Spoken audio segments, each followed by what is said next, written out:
এই সিনে ঢেকুর তুলতে হবে। ঢেকুর? আচ্ছা।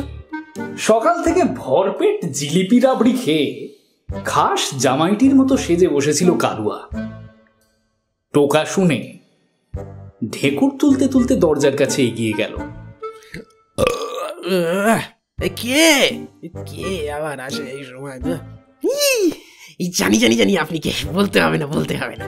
চিঠি আর ফুল দিতে এসেছেন তো? সব জানি। রোজ অনেক লোকই তো আসছে, অনেক কিছু দিয়েও যাচ্ছে। কবরেজ মশাইকে সবাই খুব ভালোবাসতো তো, তাই আর কি। আসুন, ভিতরে আসুন, ভিতরে আসুন। এই না না না না না না, জুতো খুলতে হবে না। আসুন আসুন, ভিতরে আসুন, চলে আসুন। এই যে এখানে বসুন, এই যে। কাকে বসতে বলছি? আসুন, বসুন। কোথায় আবার? কবরেজের ক্লিনিকে।